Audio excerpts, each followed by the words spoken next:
Hello everyone and welcome to this video. In this video, we're going to talk about Year 9 Achievement Test, June 2023. Section B, Question 21. A solid cylinder has a radius of 3.5 centimeters and a height of 4.8 centimeters. This is the radius and this is the height of the cylinder. Work out the total surface area of the cylinder. Give your answer correct to one decimal place.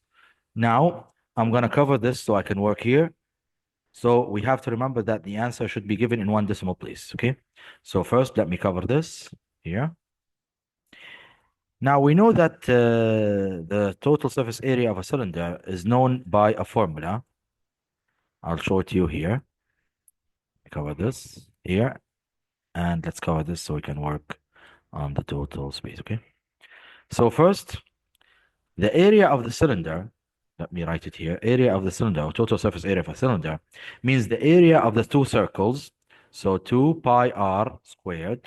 So 2 pi r squared. Let's put it here. And here's a pi. I'll show you the formula and I'll show you how did we find this formula. So 2 pi r squared, 2 pi r squared. And the 2 pi r squared means what? Means the area of the circle here on top and the area of the circle down here. So to find the total surface area of the cylinder, it means you have to find the area of the two circles and then add them to the area of the curved surface of the cylinder.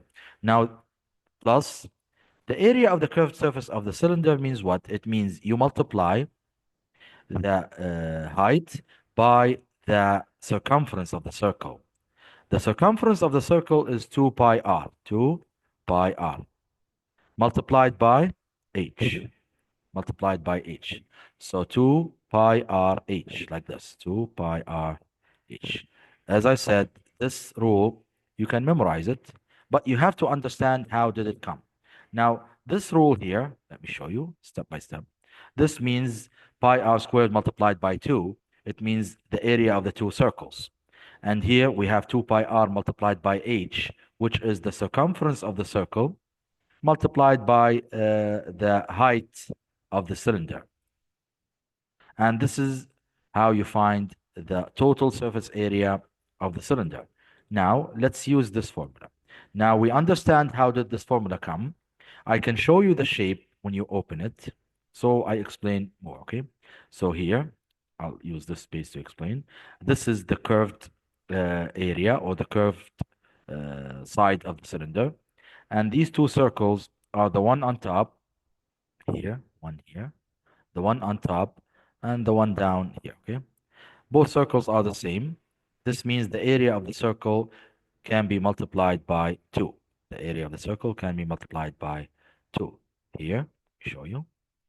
As I said, if you find the area of this, which is pi r squared, and then multiplied by 2, it means the area of both circles. And then this one is 2 pi r, which is this line, multiplied by the height, which is this line. I'll write each line alone. So this one is pi r squared. Let me write it here. Just for you to understand how did this rule come. Okay, pi r squared. I'll write pi. And you have to understand how the formulas come. So even if you forget the formula, you can remember it from the shapes. So this one is pi r squared, and this one is pi r squared. Let's write it here. And then if you want to find both of them, it means 2 pi r squared. So pi r squared and pi r squared. This line is 2 pi r, and this line is h. So this line is h, and this line is 2 pi r, 2 pi r. Okay. And from that, we can understand how the formula of the area of this surface area of the cylinder came. So 2 pi r squared, and then we multiply 2 pi r by h to find the area of the curved surface, and then we add them together. Now, let's use the formula with these sides, and we find the total surface area of the cylinder. Now, let's do it here, okay? So first,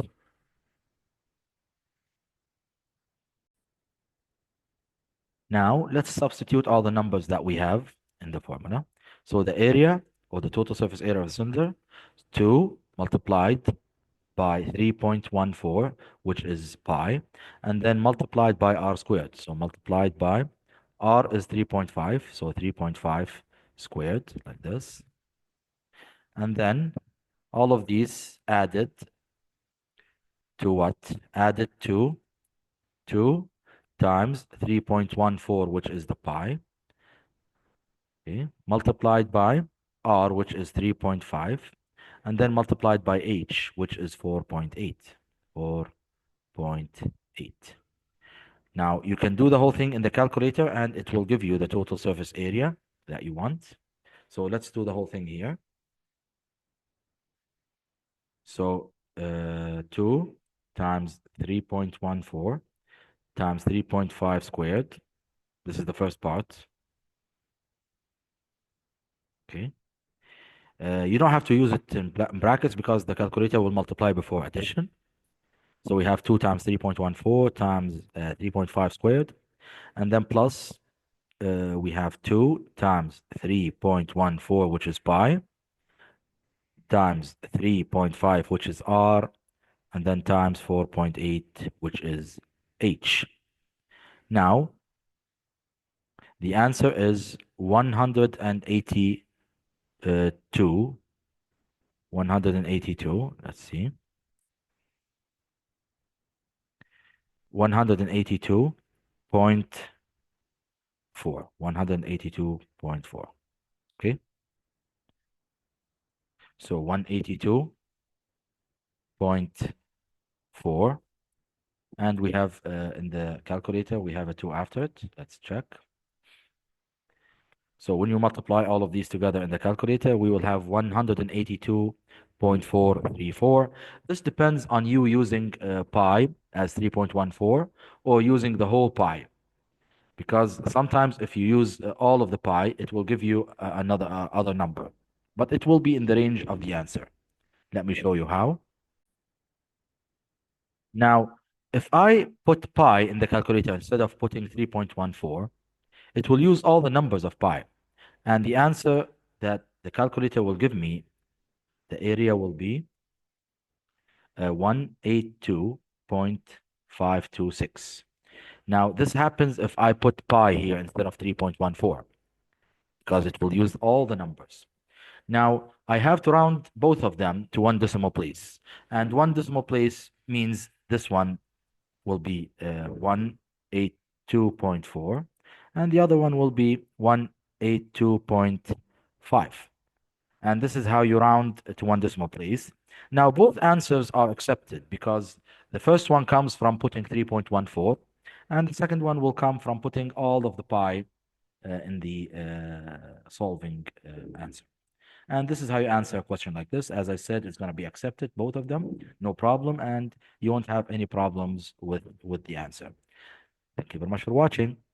See you next time.